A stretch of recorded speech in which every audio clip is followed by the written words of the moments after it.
Ma'am की तो कभी प्रपोजल भी गई, अगर दीपेंद्र हुड्डा दिखा दे मुझे, तो मैं राजनीति में उसके सामने पानी भरने के लिए तैयार हूँ, उसके सामने पानी भरने के लिए तैयार हूँ। शेर है शमशेर जी के, बहुत देर कर दी सनम आते आते, तो उसको 11 साल से ज्यादा का वक्त लग गया सर आने में, तो मतलब बहुत मशक्कत भरा काम था। और खड़के जी से आसी जो है रेल और रोड रैली के नाम पर संतरों में पत्थर रखवा दिया, 1 इंच भी जमीन एक्वायर नहीं।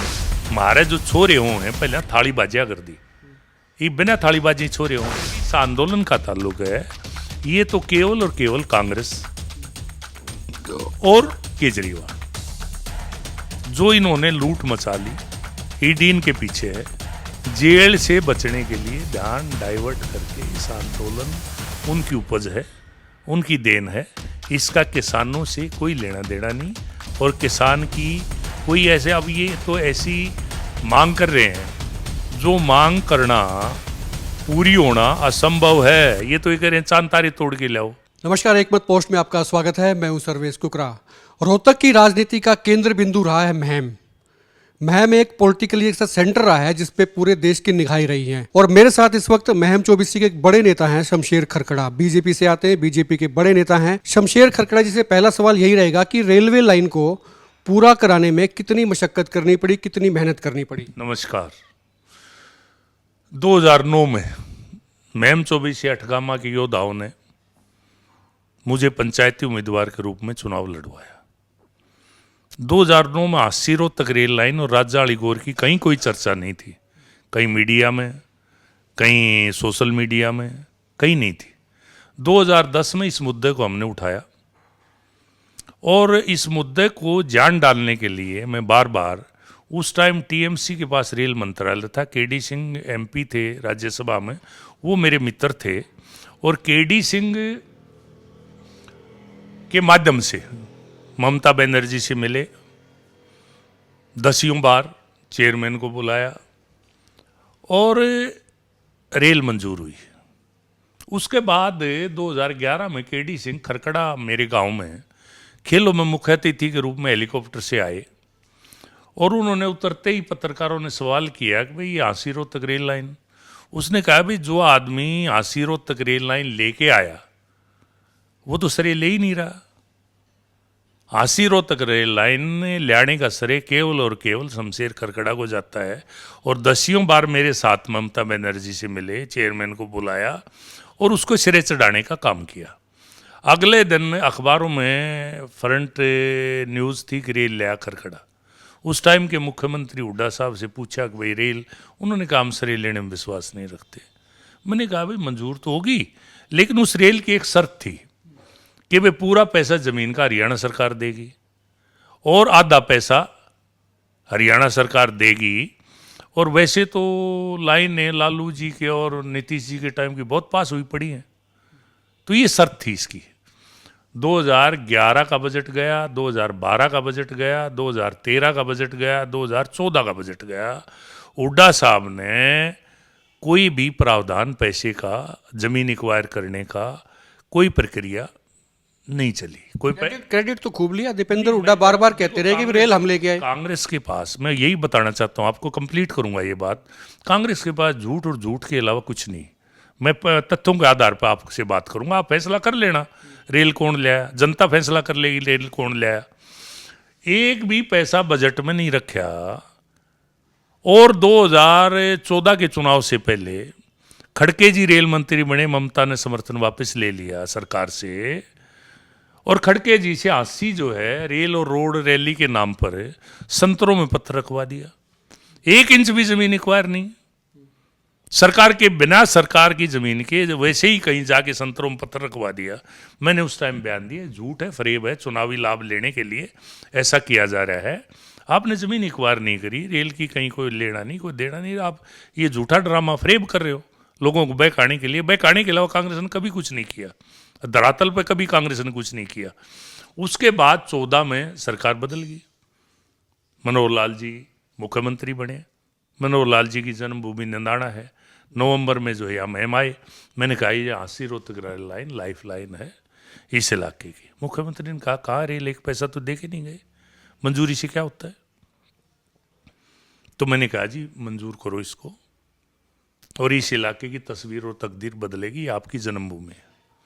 तो मुख्यमंत्री जी ने कहा इस पर विचार करूंगा, और मुख्यमंत्री जी से 3-4 बार बीच में चर्चा हुई, और फरवरी में जब बजट से पहले मुख्यमंत्री जी का रात को 10:30 बजे फोन आया कि भाई सीटी बाज गई। जब खिंच के भूपेंद्र, ये सीटी बात कहाँ से आई, जब खिंच के भूपेंद्र हुड्डा ने बार बार मेरा मीडिया में उठाने से कहा कि रेल आओगी, सीटी बाजेगी, खरकड़ स्टेशन पर उतरूंगा, नहीं उतरा, कुछ भी नहीं किया। मुख्यमंत्री जी ने फोन आया रात को 10:30 बजे, एक सीटी बाजगी। 3289 करोड़ रुपए हरियाणा के बजट में 2015 में मुख्यमंत्री जी ने पैसे का प्रावधान किया, जमीन एक्वायर की, जमीन एक्वायर करी, और रेल आज आई, सीटी बाजी। उस रेल में से भूपेंद्र हुड्डा नहीं, मुख्यमंत्री के प्रतिनिधि देवेंद्र बबली पंचायत मंत्री, और देवेंद्र बबली का यहाँ मुख्य अतिथि होना ऐतिहासिक है, इतिहास से जुड़ा हुआ है, रेल के इतिहास से। क्यों जुड़ा हुआ है? क्योंकि देवेंद्र बबली जी और हम इंडिपेंडेंट थे दोनों। 2014 में मैंने बीजेपी ज्वाइन की, और बबली जी हमारे हर प्रोग्राम में यहाँ आते थे, देवेंद्र बबली जी, और 80 रोहतक रेल लाइन के संघर्ष में इन्होंने हमारे बराबर के भागीदार रहे, इसलिए आज देवेंद्र बबली यहाँ मुख्य अतिथि। और वैसे भी वो बीजेपी में आने वाले नहीं, वो एक अलग विषय है, उस पर मैं नहीं जाऊँगा। मैं आपको ये बता दूं कि उस टाइम हम इंडिपेंडेंट थे, एक प्लेटफार्म पे थे। आज भले ही जेजेपी बीजेपी के प्लेटफार्म पर हम एक जगह हैं, और आज ही हमारा सौभाग्य है, संघर्ष में भी हम एक प्लेटफार्म पे थे, और आज उद्घाटन के समय भी हम दोनों एक प्लेटफार्म पर हैं। एक वो शेर है शमशेर जी के, बहुत देर कर दी सनम आते आते, तो उसको 11 साल से ज़्यादा का वक्त लग गया सर आने में, तो मतलब बहुत मशक्क़त भरा काम था ये। मशक्क़त इसलिए हुई ना कि भाई 2014 से पहले तो कुछ हुआ ही नहीं। 2014 से पहले तो इस रेल के नाम पर स्वयं झूठ परोसी गई, और झूठ के अलावा कुछ नहीं। और एक और झूठ परोस दी कि यहाँ सामान्य गांव में आए, तपोभूमि इस इलाके की, इसने कहा कि भाई हम रेल लाए, दीपेंद्र ने। मैंने उस टाइम के 2011 के विजुअल मीडिया के केडी सिंह के निकाले, जिसमें उसने कहा था रेल शमशेर खरकड़ा लाया, अखबार निकाले। मैंने कहा ये देखो झूठ कौन बोल रहा है। लोगों ने देखा, समझा, अब भी कहते हैं, कहता रेल हम लेके आए। दूसरा ये भी कहते हैं, कहता जी हम तो एयरपोर्ट भी लेके आ रहे थे मैम के पास में। ये एयरपोर्ट की सुनिए आप, ये जो एयरपोर्ट की बात कर रहे हैं, एयरपोर्ट का मैं आपको जज बनाता हूँ, आप जज हो मीडिया के। एयरपोर्ट कांग्रेस के राज में 2014 से पहले 2013 में मायावती के राज में जेवर जो एयरपोर्ट है उसकी ज़मीन एक्वायर हो चुकी थी, जेवर फाइनल हो चुका था।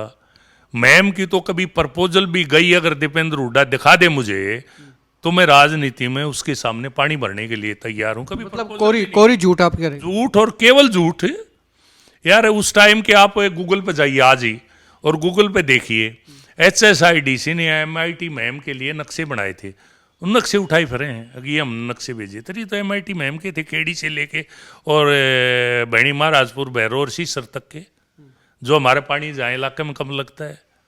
तो ये केवल झूठ बोलते हैं, झूठ के अलावा कुछ नहीं करते।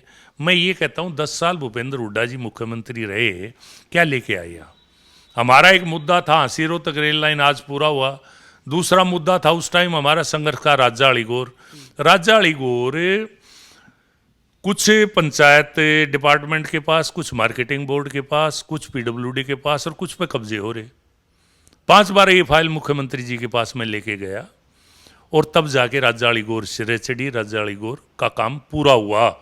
जब इसके उद्घाटन की बात आएगी, इस सिरे से हो या उस सिरे से हो, मुख्यमंत्री जी ने उस वक्त के PWD मंत्री राव नरबीर को कहा इसका उद्घाटन खरकड़ा गांव में करना। खरकड़ा अगर इस फाइल के पीछे नहीं होता तो ये सिरे नहीं चढ़ती, और वो खरकड़ा में उद्घाटन करके गए राव नरबीर जी।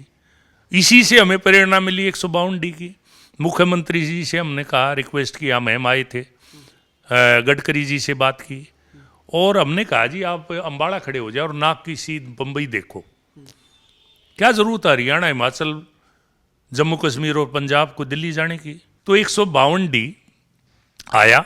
मैं उस टाइम कहता था 2.5 घंटे में चंडीगढ़, 2.5 घंटे में जयपुर, तो कांग्रेसी मजाक करते थे। आज ठीक 2.5 घंटे से पहले आप चंडीगढ़ पहुंचते हो और 2.5 घंटे में जयपुर पहुंचते हो। तो मतलब 152D भी शमशेर खरकड़ा के नाम? नहीं, शमशेर खरकड़ा के नाम नहीं, ये मोदी जी की गारंटी और मनोहर लाल जी का संकल्प। मेरा तो एक विचार था, मेरी एक इच्छा थी जो मैंने अपने नेताओं के सामने रखी और हमारे नेताओं ने उसको समझा, जाना और इस इलाके की तस्वीर और तकदीर बदलने का काम किया। शमशेर खरकड़ा तो कुछ भी नहीं, शमशेर खरकड़ा कुछ नहीं कर सकता। दूसरा, राजावाली गोर आई, 152 डी आया, आज रेल का उद्घाटन होने लग रहा है। एक चौथी चीज और है जो हमने बार बार उठाई, Bikaner Haridwar express highway 152 D जैसा, ये मैम और लाखड़ माजरा होकर हरिद्वार जाएगा। जिस दिन ये आ गया, आज हमारे इलाके में आप पता करो, 25 लाख रुपए एकड़ की जमीन की कीमत 3 करोड़ रुपए, 1 करोड़ से 3 करोड़ रुपए तक की कीमत है। जिस दिन बीकानेर हरिद्वार आ गया, उस दिन ये हरियाणा का कनॉट प्लेस होगा। मैम, मुझे एक टीस थी, एक दर्द था कि मैम पिछड़ा हुआ क्यों है। भूपेंद्र के टाइम में मैं नारा लगाता था, अगर आप कहते हो हरियाणा नंबर 1 तो ये मैम नंबर 90 क्यों, ये मेरा नारा था। मैम पिछड़ा हुआ क्यों, ये दर्द था, मुझे टीस थी। और मैं ये सोचता था कि इलाका का विकास केवल रोड और रेल से ही हो सकता है और कोई दूसरा रास्ता विकास का नहीं है। और हम इस काम पर लगे। हमारे नेताओं ने, नरेंद्र भाई मोदी जी की गारंटी और मनोहर लाल जी के संकल्प ने इस हमारे सपने को, इस इलाके के सपने को, लोगों के सपने को, मैम चौबेसी अठगामा के योद्धाओं के संघर्ष को मान्या, स्वीकार किया, उसको पूरा किया। आज मैं कोटि कोटि नमन करता हूँ मनोहर लाल जी और मोदी जी को कि उन्होंने इस इलाके की तस्वीर और तकदीर बदलने का काम किया। लोग कह देते हैं कि बीजेपी नारे बड़े शानदार लेके आती है। अभी आप लेके आए मोदी की गारंटी, 3 शब्द का नारा है, कमाल कर रहा है। तो आपको लगता है कि इस नारे के सहारे जो है तैर जाएगी बीजेपी? मोदी जी ने तो गारंटी दे दी। ये 3 काम तो मोटे गिना दिए मैंने, छोटे मोटे कामों की मैं बात नहीं करता। ये गारंटी है ना, पूरे किए ना, संकल्प किया ना मनोहर लाल जी का। और चौथी आ रही है बीकानेर हरिद्वार। आप कल्पना करो इस इलाके की तस्वीर और तकदीर क्या होगी। मैं आपको केवल एक बात बता देना चाहता हूँ कि कांग्रेस में 10 साल में भूपेंद्र हुड्डा जी इस इलाके के लिए कोई एक ऐसी चीज़ तो बताएं जिससे इस इलाके का विकास हो, जिस इलाके की तस्वीर बदले, तकदीर बदले। कोई MIT महम ले आए हों, इंडस्ट्रियल टाउनशिप ले आए हों, कोई फैक्ट्री ले आए हों, कोई प्रोजेक्ट ले आए हों, कोई पानी ले आए हों। मुख्यमंत्री मनोहर लाल जी ने यहाँ हमारी सभी माइनरें रीमॉडलिंग की, चाहे वो केसोड़ा माइनर हो, चाहे मैम माइनर हो, चाहे खरकड़ा माइनर हो, चाहे न्यू नडाना माइनर हो, और उनमें जो है करोड़ों रुपए लगा के उसकी पानी की पुराने टाइम की थी कैपेसिटी बढ़ाई। और अब हमारी भिवानी जो सब ब्रांच है उसकी कैपेसिटी नहीं है, हमारा पूरा पानी जो हक है वो पीछे से लेके चलने की, उसके लिए भी अब टेंडर होने लग रहे हैं। वर्ल्ड बैंक से 200 करोड़ रुपए मंजूर करवा दिए मुख्यमंत्री जी ने। मुख्यमंत्री जी ढोल नहीं बजाते, हमारे जो छोरे हों हैं पहले थाली बाजिया कर दी, ये बिना थाली बाजी छोरे हों हैं। अब मेरे को कल पता लगा कि खरकड़ा गांव के 22 लड़के लग गए, अखबार में खबर छपी कि खरकड़ा दूसरे नंबर पर। वो कोई लड़का मेरे को ना डब्बा देने आया, ना मुझे पता कौन लगा। लड़के से मुझे याद आ गया, हुड्डा साहब मुझे पता नहीं क्या देके गए, नहीं देके गए, लेकिन वो आशीर्वाद दे गया आनंद सिंह डागे के बेटे को। देखिए, कैंडिडेट आज बीजेपी में कोई ये नहीं कह सकता मैं कैंडिडेट हूँ। पार्टी जिसको चाहेगी चुनाव लड़ाएगी। शमशेर खरकड़ा भी जो जद्दोजहद कर रहा है केवल महम में कमल का फूल खिलाने के लिए, केवल और केवल। आज को बीजेपी में ये कहे कि मैं उम्मीदवार हूं, मैं टिकट लेना चाहता हूं, मूर्ख है, उसको राजनीति करनी नहीं आती। आज लोग ढूंढ रहे हैं बीजेपी में कौन सी खिड़की है जहां से टिकट मिलती है। केवल एक खिड़की है कि पार्टी की नीतियों, मोदी जी और मनोहर लाल जी में आस्था, पार्टी की नीतियों में आस्था रखने वाला, काम करने वाला, लोगों के बीच में रहने वाले व्यक्ति को ही टिकट मिलेगी। यहाँ 6 महीने सर्वे होता है, लोगों की इच्छा, लोगों की आवाज़ पे ही टिकट भारतीय जनता पार्टी देती है। और वो ये देखती है कि ये आदमी हमारी नीतियों को सिरे चढ़ाने वाला है कि नहीं है। मैंने चौधरी चरण सिंह के स्कूल में 1974 में BKD का सदस्य बन के राजनीति की। 50 साल, अब 20 साल पूरे हो जाएंगे। 74 में चांदराम जी इसके अध्यक्ष होते थे। चौधरी चरण सिंह ने नीति, सच्चाई, ईमानदारी और कुछ सिद्धांतों पर राजनीति की। मैं उस स्कूल में पढ़ा। आज मैं पूरी नहीं तो 70-80% उसी विचारधारा पर राजनीति करता हूँ। और जब मैंने 2009 में इंडिपेंडेंट चुनाव लड़ने के बाद मोदी जी आए इस देश के पटल पर, तो मैंने देखा कि मोदी जी और मनोहर लाल जी ही एक ऐसे व्यक्ति हैं जो इस देश को चौधरी चरण सिंह के सपनों का भारत बना सकते हैं। उनके जो विचार हैं उनको साकार कर सकते हैं। इसलिए 2014 में मैंने भारतीय जनता पार्टी ज्वाइन की और आखिरी सांस तक भारतीय जनता पार्टी के झंडे में लिपट के इस दुनिया से जाऊंगा। पिछली दफ़ा भी मैंने देखा चुनाव खूब दम से लड़ा आपने, लेकिन जनता ने जो है बलराज कुंडू को जिता दिया, बसें चलाई थी। अब हल्के का माहौल क्या है? देखिए, झूठ और फ्रेम एक बार चल जाएगा, दूसरी बार कभी आज तक दुनिया में कहीं नहीं चला। आनंद सिंह दांगी को लोगों ने देख लिया, परख लिया। आज जो है आनंद सिंह दांगी कांग्रेस में कह सकता है कि मेरा बेटा चुनाव लड़ेगा। आज भूपेंद्र हुड्डा कह सकता है कि मेरा बेटा दीपेंद्र ने मुख्यमंत्री बनाऊंगा या चुनाव लड़ेगा। लेकिन भारतीय जनता पार्टी में तो जो है भजनलाल शर्मा कब मुख्यमंत्री बन जाए, मोहनलाल यादव कब मुख्यमंत्री बन जाए, इसकी किसी को जानकारी नहीं। वो ठीक है, लॉटरी निकलती है, लेकिन बलराज कुंडू ने नहीं निकलती। ये मेरिट है, मेरिट और केवल मेरिट। भारतीय जनता पार्टी नौकरी मेरिट पे देती है, बदली मेरिट पे करती है। Bharatiya Janata party ticket merit पे देती है। भारतीय जनता पार्टी मंत्री मेरिट पे बनाती है। भारतीय जनता पार्टी मुख्यमंत्री मेरिट पर बनाती है। बलराज कुंडू ने एक पार्टी बना दी, थोड़े दिन घूमे भी थे इधर दाएं बाएं, किस तरह देखते हैं? मेरे आपसे एक निवेदन है, इस पर हम समय खराब ना करें तो अच्छे हैं। ये एक डस्टबिन है और ये है, को जितना छेड़ोगे बदबू आएगी। ये इस इलाके का दुर्भाग्य है और इस इलाके को अफसोस है। ये इलाका पछतावा कर रहा है कि हमने किया तो क्या किया। ये लम्हों ने गलतियां की और सदियों ने सजा भुगती। आज लोग गुस्से में हैं। आज लोग जो है उस गलती को सुधार के इस बार चुनाव में सारी चीज़ों को लेके आएंगे। इस पर ज़्यादा चर्चा ना की जाए तो अच्छा। ये एक बदनुमा दाग है महम चौबीसी के चरित्र पर, महम चौबीसी की योद्धाओं की जो एक छवि पूरी दुनिया में, देश में थी, उस छवि को खराब करने का काम इस व्यक्ति ने किया। इसकी चर्चा ना ही करें तो अच्छा है। किसानों के लिए आपकी पार्टी बड़े बड़े दावे करती है, हमने बहुत कुछ किया है, जैसे मोदी की गारंटी भी आई, आपने कुछ योजनाएं भी बनाई, उसके बावजूद किसान अभी आंदोलन दोबारा से कर रहे हैं। दावे नहीं किया है, दावे नहीं है, किया है। 14 फसलें आज हिंदुस्तान में केवल हरियाणा खरीदता है। 52 भरपाई आज जो है किसान के खाते में भारतीय जनता पार्टी की सरकार देती है। कभी सोच, मैं वही कह रहा हूँ कि बहुत योजनाएं हैं, बहुत फायदे की बात है। इस आंदोलन का ताल्लुक है, ये तो केवल और केवल कांग्रेस और केजरीवाल, जो इन्होंने लूट मचा ली, ईडी इनके पीछे है, जेल से बचने के लिए ध्यान डाइवर्ट करके इस आंदोलन उनकी उपज है, उनकी देन है। इसका किसानों से कोई लेना देना नहीं।